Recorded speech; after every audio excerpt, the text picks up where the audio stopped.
Sharon, welcome to the podcast. Thank you. Thank you very much for having us. You've definitely done your homework. I've done a lot of homework, but the interesting thing is I know nothing about you, having known you for such a long time. No, really? No, you know me. I only know you as the CEO of Omny, which is interesting, actually. And that's the only way you ever will know me. Awesome. Well, hopefully not after this podcast. Yeah, let's delve deep. Let's pull off all the layers. Super deep. So we'll start with a in-depth question, I guess. I always start this podcast by asking people about where they grew up and to talk a bit about their childhood. So if that's a cake you want to open up, a layer of a cake that you want to open up, please feel free. Well, that's quite a cake. Yeah, so I grew up in Perth in Western Australia. Sure. The West Coast, as opposed to those of us here now in Melbourne, Sydney. And I had, I guess you would say, a reasonably average upbringing. Which ended up with me leaving home when I was 16 and going out on my own and deciding to be independent as opposed to kind of family bound. So I don't talk about my childhood or my upbringing a lot. That's the part of me that is kind of my history. Wow. Okay. Yeah. And 16 is a young age to set out by yourself. Was it a scary experience for you? You could say that I should have done it earlier. Wow. But, it was okay. Like, I had a great network of people around me. I grew up with a lot of great friends and their families were amazing to me. And so that made it, I think, a lot easier. It instilled in me from a young age that you should do what is best for you regardless of how hard it is. And you move through things pretty quickly. But 16 was young, I suppose. That's awesome. And, as I interview a lot of these guests, you can sort of see patterns in how they run their companies and how they approach relationships and people. And a lot of it traces back to their early days. So what happened when you stepped out at 16? Did you continue your education or did you go into work? What was your first step? Yeah, so I kept going with my education. I was really lucky. I went to a very good school and I actually had a musical scholarship which allowed me to kind of go through and finish off, year 11 and 12, which was good. That is now lost to me completely. Do not ask me to... But you're in podcasting, which is somewhat related. Yeah, that is, correct. There is a dotted line, I suppose, there. So I was really lucky. I knew that my life could take two paths, and I'm probably a little bit more on the callous side about this, but I think that you get a choice with everything and you can choose to be overridden by adversity or you can choose to overcome it. And that's probably really a simplistic, mindset to have. But I knew that if I wanted my life to be better than what it had been for the first 16 years, I had to finish school, I had to get to uni. There are things that I need to check off to make sure that it went in the direction I wanted it to go to. So school continued, which was challenging. Like, you're a 16-year-old girl and you have all the normal emotions that are flowing through you, and then you add this kind of layer to stuff. And that was interesting. I ended up finishing school, went to uni, and got into the workforce. That's incredible. And you went to Curtin University doing a Bachelor of Commerce in Public Relations, which is not what I would expect from you, to be honest. Yeah. Public Relations. Well, I was in hospitality from a really young age. Like, I started out managing cafes when I was 17 and, then got into events, and I had this thing stuck in my head that I was going to be a hotelier. And I thought, I'm definitely, I'm going to get to the head of like the Hyatt, or, I had those kind of delusions of grandeur, or I guess you'd call them, for lack of a better term. And so when I first started at uni, I just knew I needed to get a degree. And so I started out with a Bachelor of Commerce with HR and IR and psychology. I think I'd started doing psych because I thought it was going to help me in career land, but the reality is that I just wanted to figure out what was going on in my own head based on everything that I'd gone through. And so that was a poor choice. That was a misstep. And then I ended up pulling out of uni for a while, working full time. And then I ended up going back into uni, doing a tourism and marketing degree. Right. And got to the near end of that and decided that actually I didn't want to be a hotelier.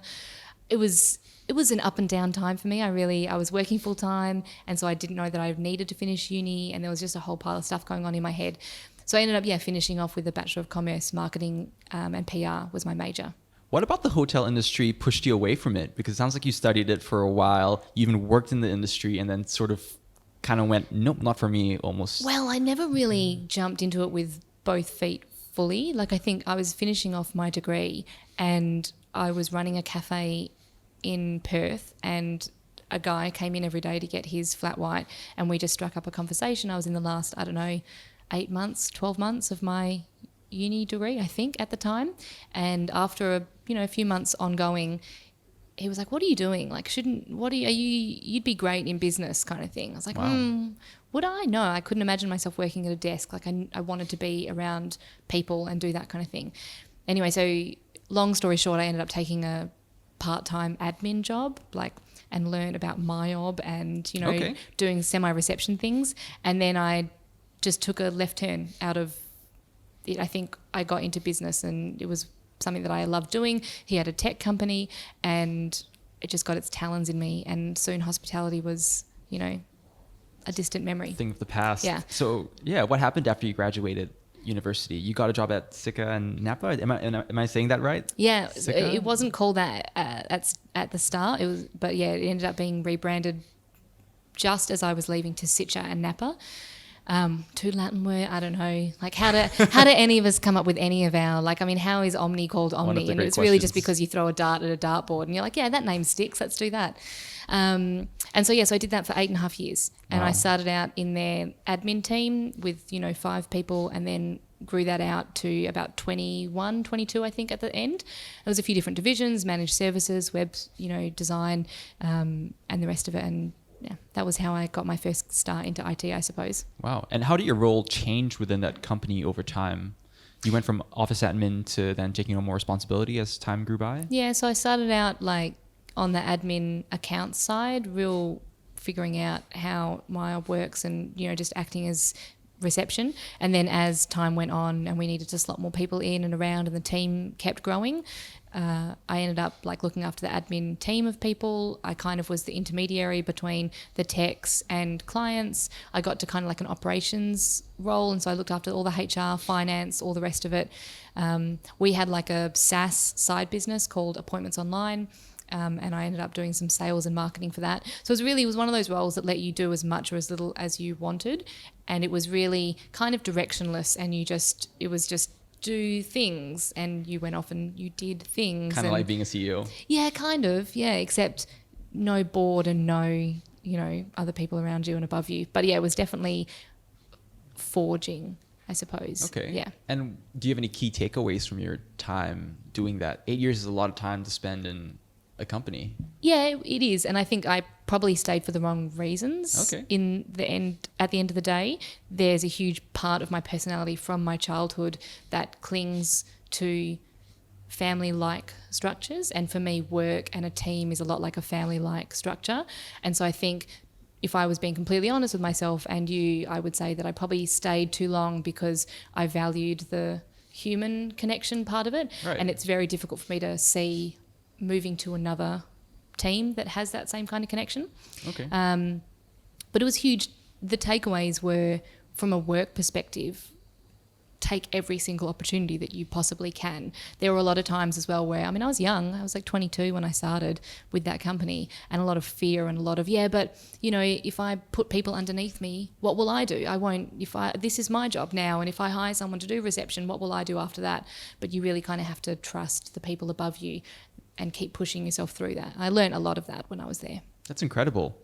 And you're going to have to fill me in as to the next step of your journey, because after you work at Sitcha Napa, I know that you moved from Perth to Melbourne. Mm-hmm. And I know that you then joined Omny Studio as, firstly, the head of operations before you grew into the CEO role. Yep.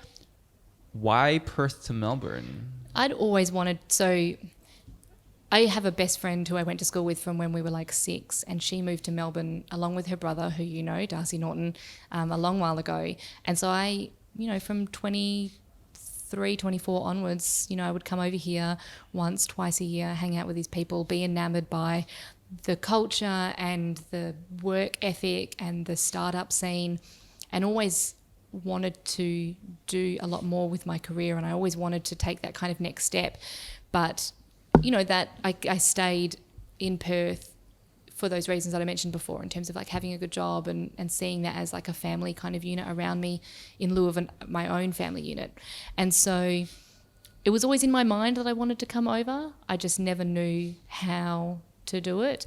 And as all good decisions, it ended up being made over a few pints at a pub when I was over once. And I was just you know what? I need to do it. If I'm not going to jump, I have to jump. I can't let this fear of it hold me back. And so I came back to Perth after a trip over here, walked into my boss's office with a letter and said, this is what I'm doing. I'll give you until the end of January. I gave him like 3 months notice, and I just knew I had to do it. So yeah, I ended up coming over without anything really lined up. Wow. Just assuming that I was employable, or hoping that I was employable, maybe a better, and so far it hasn't been proven wrong. So that was interesting. And then I got off the plane, my friend picked me up, and he had known of an opportunity at Omny. They'd had a board meeting where it was made clear that a bit of operational controls were probably needed at the company. So I think I landed on the Saturday, and then on the Sunday I was having an interview at a chicken and beer place with, the old CEO, and Monday I walked into this office of 13 people on an 8-week contract to help them with like P&Ls and cash flows and pricing and just kind of the lay of the land from an operational point of view, which was kind of my wheelhouse.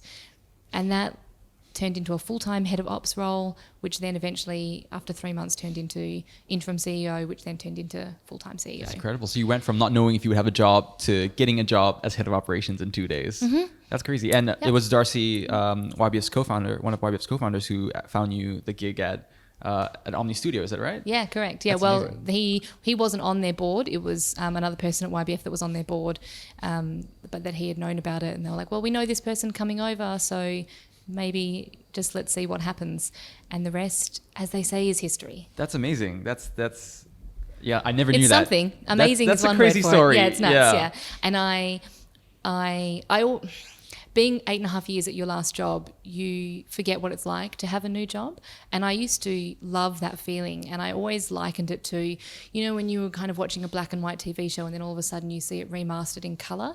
And that is what happens when one day you take a job and it's all like blurry and you have no idea what you're doing. And that one day you're like, oh, I get it. And that for me was wonderful to come back into it for Omny. And like finally suddenly understanding this industry that I had no idea about. Like I had no history in audio. I was tech through and through.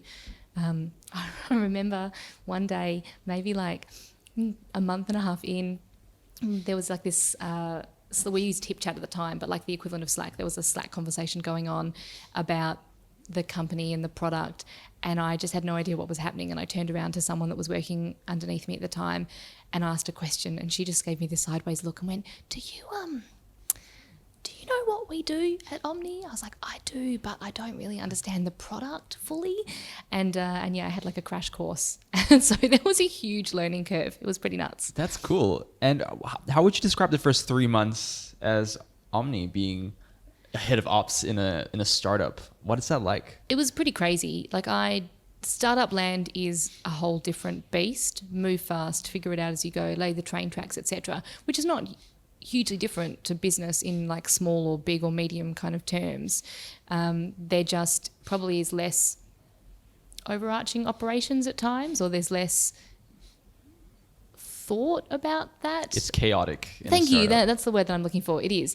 And they're geniuses that are able to build all the things under the sun. Like I remember you could say on a Friday night, it would be great if it could do X. And then you'd come in on the Monday and the team would have been like, hey, we just fiddled with it over the weekend and it just kind of happened. Like, oh, that's amazing. But the business side of things sometimes is lacking because the focus is so heavily on product and so heavily on acquiring customers. But you find that you are loading all these customers onto like the bow of a ship. But if you don't have operational structures underneath at the base of the ship, which I have no idea what it's called, not nautical at all, the ship can go down. And so you've got to kind of build that base in, right? And I think that's kind of what lacks in startups at times. Okay.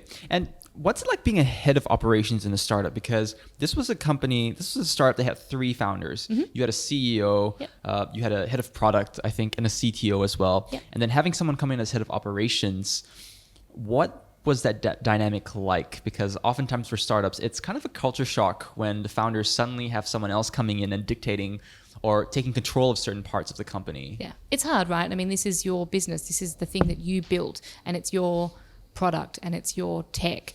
And I think it takes a certain type of person to hear feedback or to not be scared of that change. You know, it's like I was saying, you know, you hire people underneath you and you worry about what you'll do next. And it's kind of the same when you bring someone in to handle or to carve out a set of responsibilities.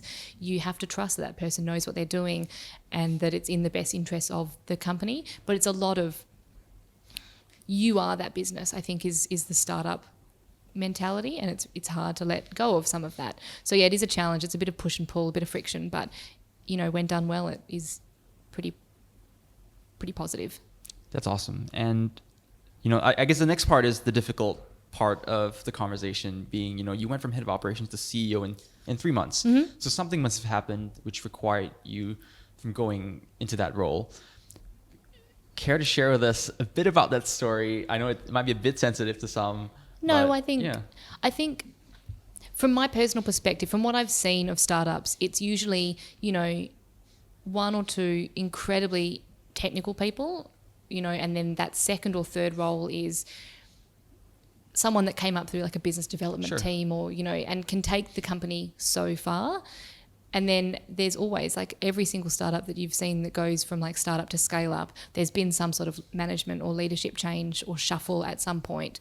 And so I think there was just a look around the room at one point with the four of us and the board and our advisors that were like, maybe it's time for that swap out. And the CEO had a line of sight to another opportunity in San Francisco, and it just made the most sense for all of us at that point to go, like, tag, let's pass the baton. You know, I promise to look after your interest in the company, and I can, you know, help you. I can help make this be worth more. And so that was kind of a nice feeling at that time. Yeah, and we see this a lot with some of the big success stories as well. Google handing off the baton to Eric Schmidt, who came in as the CEO of the company to grow it. So what was it like suddenly finding yourself in the shoes of being the CEO of a company? It was challenging, you know, and I think because it was such a short space of time from coming both into the startup scene, into Melbourne, but also knowing about this very specific and nuanced industry, which is audio, podcast, broadcast. It was a lot of on the side learning at the same time as, oh, now I am, you know, learning corporate governance, and I'm learning how to interact with my board. And, you know, I would be completely honest and say that the CEO swapover wasn't handled overly well at our, you know, level. And, you know, that led to some issues as well, like, and a lot of mess that we had to kind of clean up as we went through, as well as kind of, I was lucky that I already knew the staff and that I had their support. And I think that's one thing that's really crucial, like with any role that you come into or any role that you take over, it's the people around you and the people, you know, next to you and even above you that make you who you are in that role. Like, you can only go so far being, I'm a very much like a sledgehammer leader. And so I just see the path and I want it, but to get the backing of the people around you and to bring them along for that trip as well, I think was really important for me. So my follow-on question has two parts, and I think they're somewhat interrelated. The first question is, what advice would you have for founders who find themselves in a position of needing to bring in an external CEO? And my second question is, what advice do you have for the external CEO coming in, working with the founders of the company? I think for the first question, if you're founders and you have an inkling that it's time to bring in that external CEO, or your board is telling you, go with it. Like, just trust and have the conversation and see where it goes. Just having the conversation doesn't mean that suddenly it's going to be detrimental to your business. I think there has to be a reason that you brought these people in and around and above you, and, you know, you have to make that leap as a team. And if you don't make it as a team, that's probably where you're going to have some discourse and some problems. Find the right person and know what it is that you want to do yourselves after you bring that person in.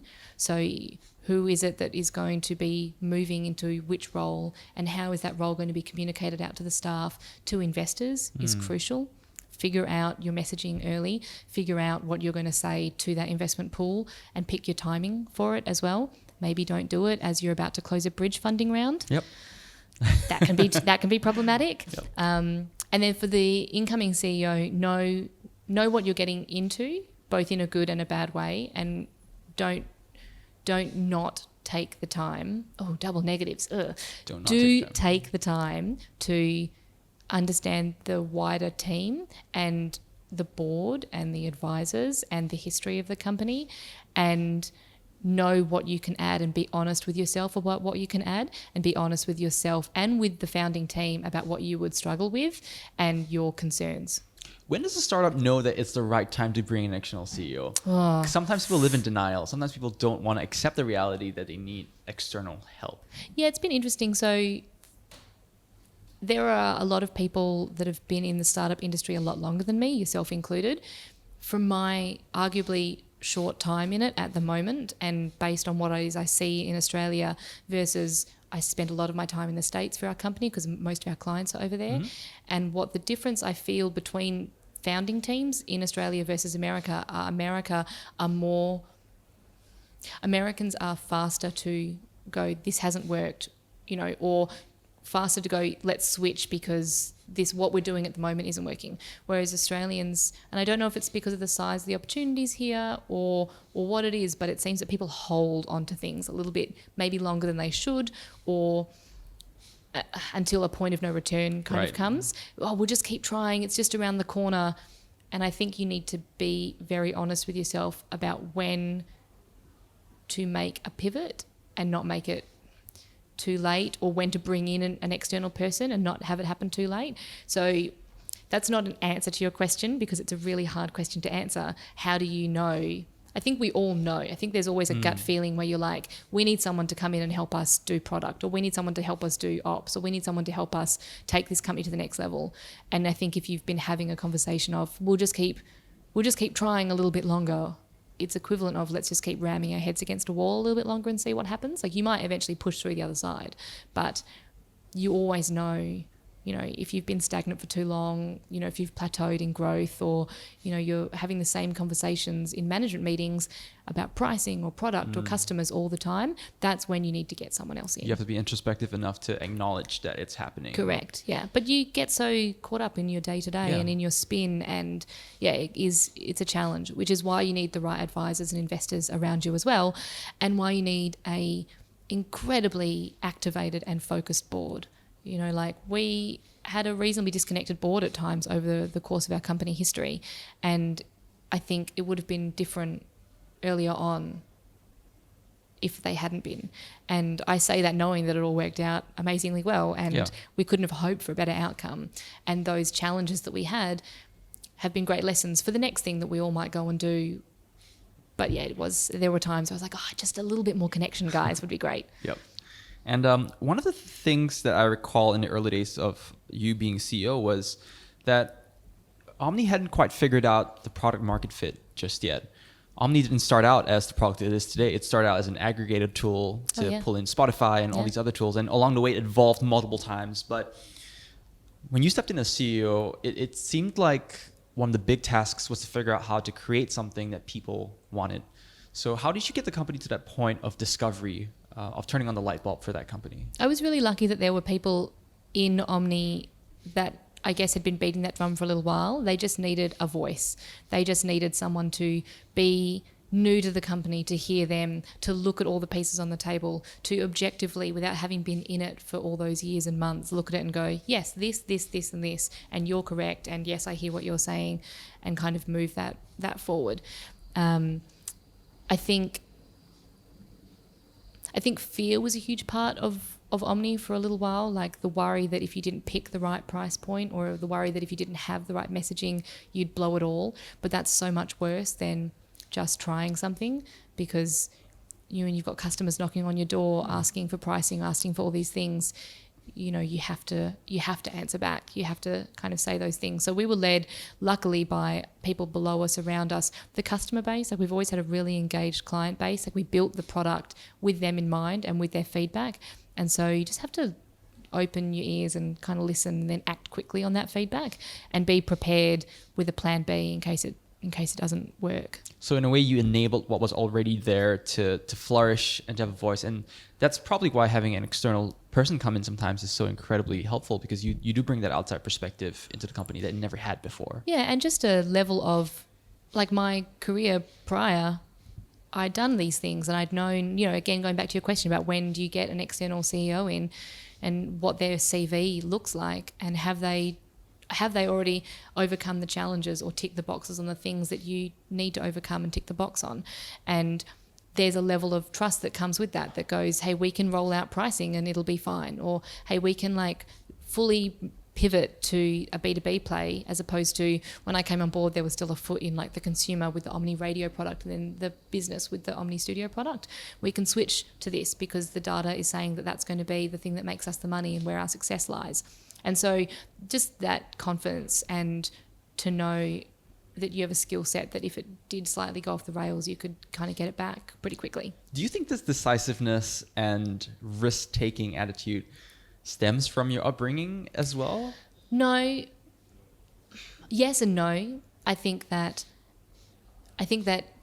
if you go through certain things, it puts into perspective the worst possible outcome. Like if I made a misstep in business, was someone going to pick me up and throw me into a wall? And that is genuinely something that I still struggle with and I still think about sometimes. Like that's ingrained in me, and it takes me a little bit to go, oh, actually, it should be fine. Like if we fail here, you know, obviously there are levels of failure in business, and we went through that in 2016 at Omny as well. But I wouldn't say that I am a risk-averse person at all. I definitely think that the founders of Omny have something in them that I don't, in terms of that stepping out and starting a company. What I have built up is a trust in myself and a trust in my skill set, and knowing that there are levels of terrible things that can happen in your life, and if you get a price wrong on a product, arguably that's probably going to be okay. So it sounds like you've weathered some difficulty in the company as well. You've managed to overcome all this adversity to eventually get to the point where you've sold the company, obviously. But what were some highlights during your time as CEO at Omny? Highlights? Were there any lowlights, near-death midlights? experiences? Yeah, so 2016 was a tough year for us. We call it the fire year, where we would come into the company on a daily basis, and I shit you not, there would be conversations like, so where are the flames at today? Is it like, you know, searing inferno or just a dull roar? And that went on for a long time, and that was challenging. And we're lucky, like we have two founders at that company that stayed when everyone else would have left, and a team of people that stayed. Like the three of us went off salary for 6 months to make sure that we could keep paying our staff, and it was a challenge. And that, again, based on those choices that I talked about, the fork, that was the thing that made us go, we don't want to rely on funding. We need to be profitable. We need to, you know, have cash flow positivity. We need to build a business that means that this never happens again. Because we're having daily conversations with our staff about how much money we had in the bank and how long we could pay them, you know, and assuring them that we would look after them, knowing as well that we had clients that everyone in our industry talks. And so, you know, it was not double negatives is something I'm really struggling with today. Joe, you'll cut this out. We had clients that knew that we were on hard times, and so that spread a little bit like wildfire through the industry. And then we also knew that we had a fleet of staff that wanted careers in media later, and if we burnt our clients because we ended up just shutting the business down, you know, we are the tool set for some of the largest broadcasters in the world. And we had plans about what would happen if the worst happened. We would give an instance out of the system to everyone. Like, we needed to make sure that clients were first and foremost. You know, how do you tackle the challenges of needing to sign clients so that you can get revenue, get profitability, at the same time as knowing that maybe you've only got 12 weeks of runway left? And this is a common startup problem. Yeah. You know, and it was very stressful. How do you do that? How do you sign on clients knowing that you've only got a limited runway? How do you maintain morale within a company when your staff know what's happening? We had tons of conversations about this, and at the end of the day, we had built a technical plan out that if the worst was to happen, we would know that we would still support them. Like, we were already on no salaries. We just went, well, if it means that we have to like work an extra couple of months not being paid to give them an instance of the system, then we will do that, you know, and figure out how to move them off or other bits and pieces. I make it sound really dire, and it was really intense at points, but we also knew the product that we had, and we knew the team that we had, and we knew the they're not current investors. We had some great investors that were helping us through this time, and, you know, sure, limping to one, you know, pay run to another, less than ideal, but we were really lucky, and I think if we knew that if it was a lost cause, it would have been different. But knowing that we had a line of sight out of it, I think impacted how we tackled it as well. So what was the point of inflection where the company went from being in that state to suddenly being revenue positive and, having an extended runway? I don't remember there are two things I think that stick in my mind. One was we signed CBS Radio in the US, which are now Entercom, and it was that moment where we went, we have a product that works in America. We can take the biggest broadcasters and help them with their goals, and this is something that we really have. And I think that put a lot of confidence into our existing investor pool.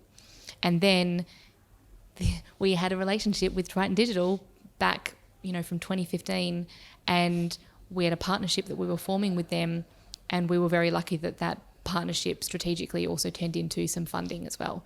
And so those conversations ongoing with their leadership team and I, knowing that if we just got the terms and everything right, we could do this kind of together, which is, I guess, where the path to this acquisition started as well. Yep. And you mentioned signing CBS as a client and Triton as a client as well. What was the process for your company to go through that sales process? How would you describe that sales process working with such large companies when you're a tiny, tiny startup here in Australia, nonetheless, yes, trying to sign a client in the US? Yeah.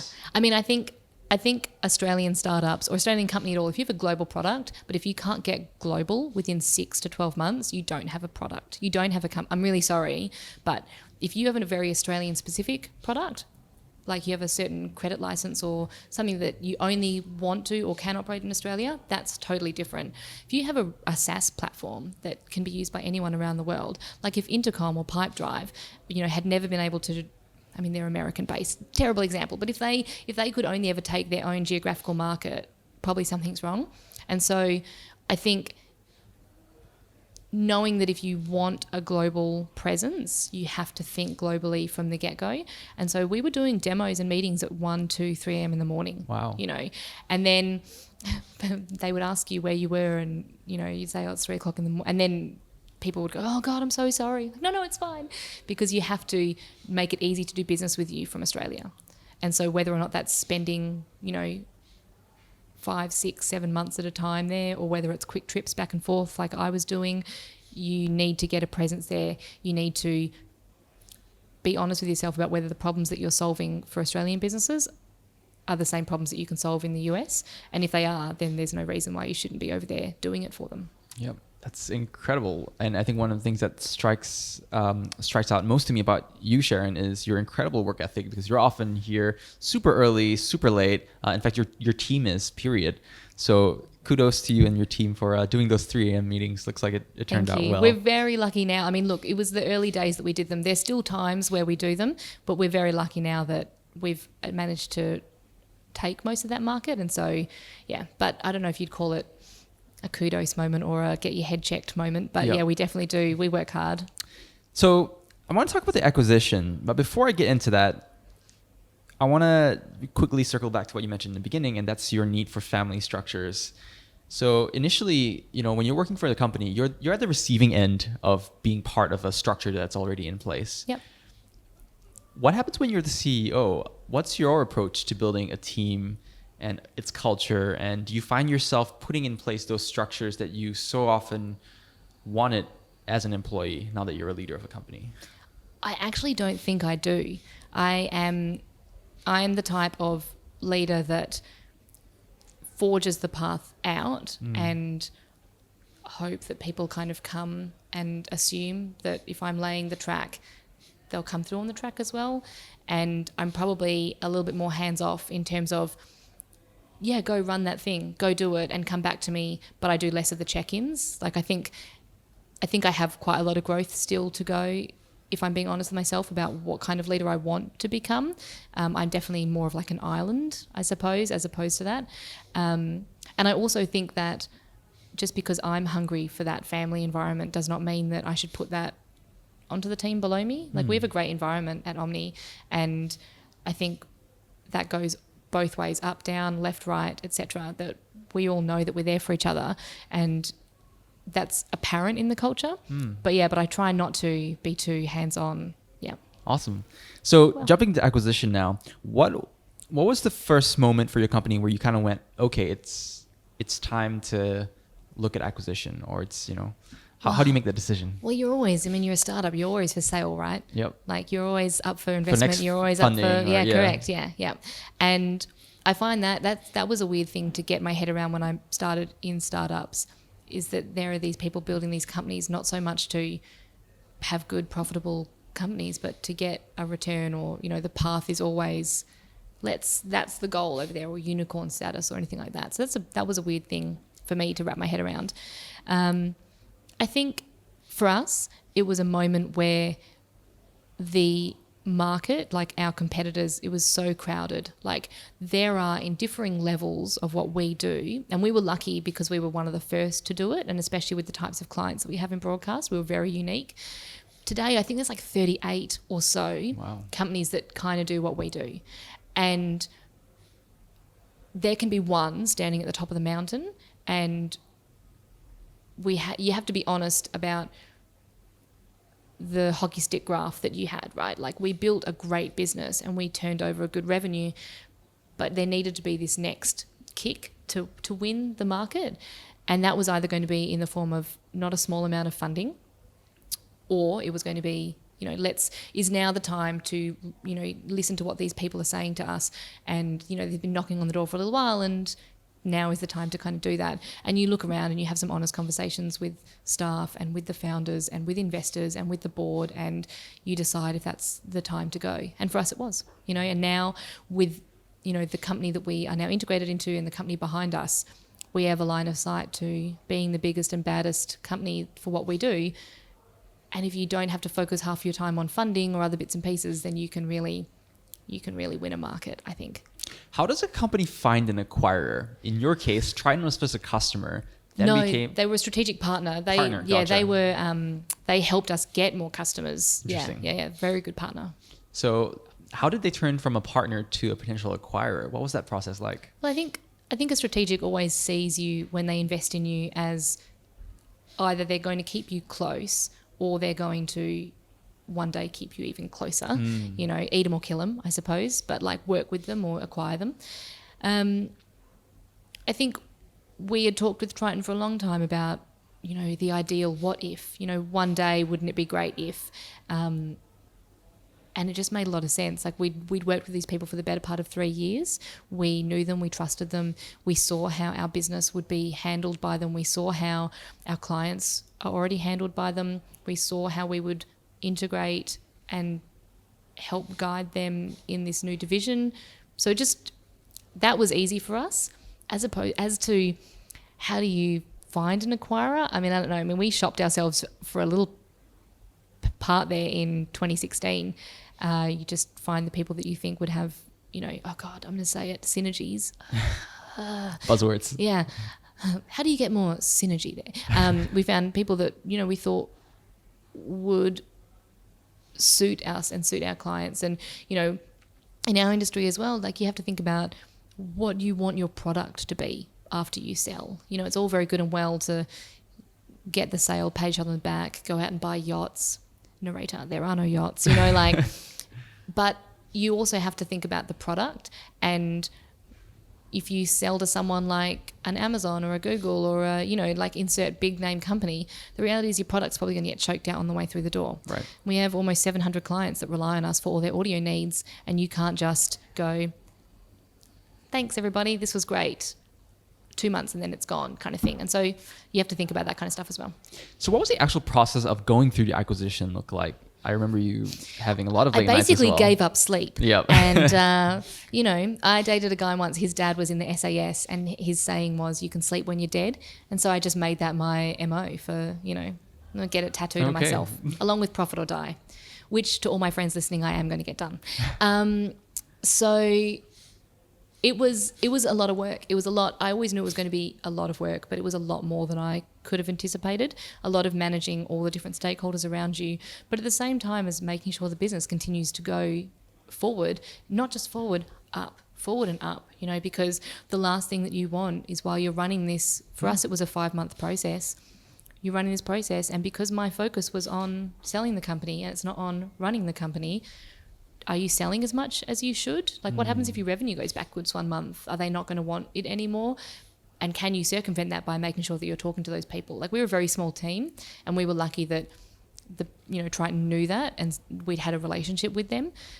But yeah, it was a lot of work. I'm glad I did it. Something that, how many people get to say that they did this? Yeah. I mean, and it was phenomenal. And it's something that I will, regardless of how much I gave up sleep for that time, I wouldn't trade it for the world. Like, it was amazing. So for anyone currently going through an acquisition, I feel maybe your at the pain. start of the process, Have a nap. have a nap. That's tip number 1. Yeah. What's tip number 2? Get under your desk. Get into fetal position.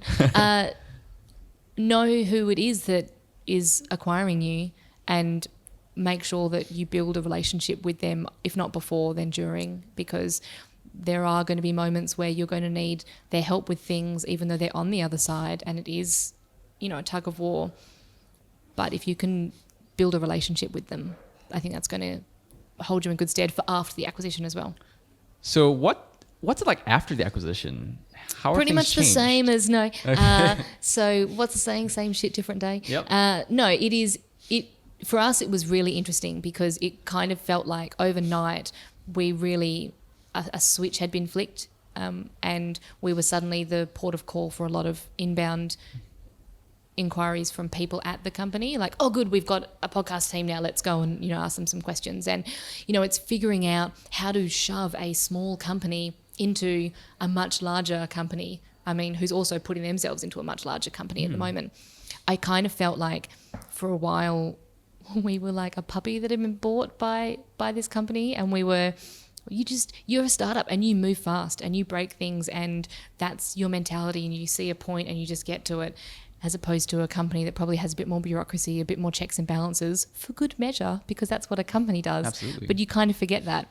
So we were, loading up job ads onto Seek, and the HR department, reaching out and saying, hey, I saw you're hiring some people. Great. How can we help? We're your HR department now, or writing a blog post and having a marketing team go, cool, love the blog post. I'm going to need you to send that to us, and so there's a few learning curves, but there's been no buyer or seller remorse so far. We're 7 weeks in, so it's going well. It's awesome. good. Triton, you can help us out with distributing this podcast, right? If you're listening right now and reviewing this podcast, thank you in advance. Hi, Brittany.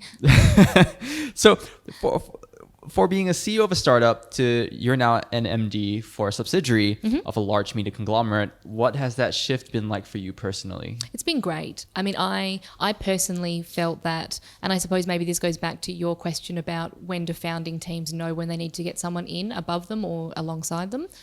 I had reached a point at Omny where we have some of the most amazing developers and people working in the company that I could ever hope for. But when you're the peak of your organisation, who do you emulate for management skills? Who do you learn from? How do you move forward in the next level of your career? And that now I have a team of people above and alongside me that they're not so much on the technical point of view. They're more, my tribe of people. And it's been fantastic to go, this is what I'm not good at. This is the things that I need to learn from you and pull that in. So it's been pretty great. I can't say that much has changed apart from access to a wider team of people and expertise. What do you think 16-year-old Sharon would think of the Sharon today being, the CEO of a startup that got acquired, who's now a managing director of one of their subsidiaries here in Australia? Yeah, it's pretty nuts. Yeah, it's I always wanted to be, even from a young age, I guess other girls were kind of like playing secretary, or I have a friend that grew up wanting to be a school bus because, that's a normal thing. And I always wanted to be, this sounds really negative, especially in the light of today's climate, but I wanted to be a ball-breaking businesswoman. That's kind of, and to have that path kind of have unfolded. And from 16-year-old Sharon to now, I don't know, she'd probably say just go out and get the tattoo, profit or die.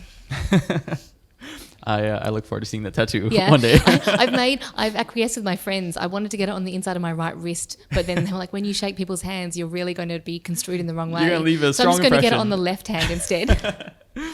Genius.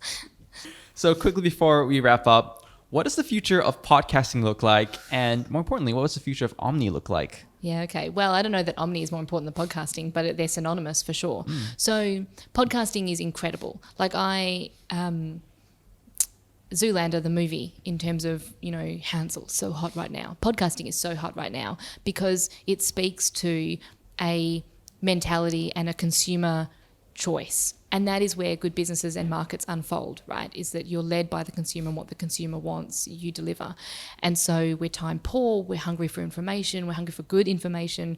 We spend more times on our mobile than anything else. So podcasting is a natural audio stories, audio documentaries, audio information, audio news, smart speakers being in the home. Like podcasting is going to even further explode, and we'll figure out better and better ways to monetize and to deliver experiences and to discover, new shows and new audio content. And so that's really exciting. I think that podcasting is only going to continue to get bigger and better, and a lot of cool things down the track. And so that's podcasting. And so Omny, it's our job to... Podcasting is like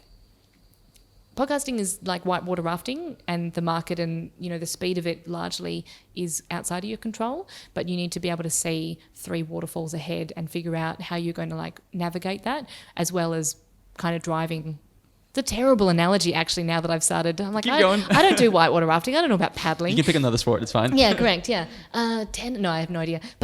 But I mean, our job at Omny Studio is to make sure that we, keep up with the inevitable demand and the consumer choices, because a lot of times consumers are the ones that dictate how they want to discover, new content. And so you have to be ready to quickly move into those markets and those paths, and then otherwise it's thinking, 1, 2, 3 years down the track and, being strategic to try and figure that out. So that's what's next for Omny. A lot of time and thought going into those things. Awesome. So for anyone out there listening who's doing a podcast or in radio, your first stop should be Omny Studio. Thanks, Sharon, for being on a podcast. I enjoyed our time chatting, and thank you again for speaking to us today. That's okay. Thanks for having me. Awesome. Cool. Thanks, Sharon. Thanks. Yeah. Wicked.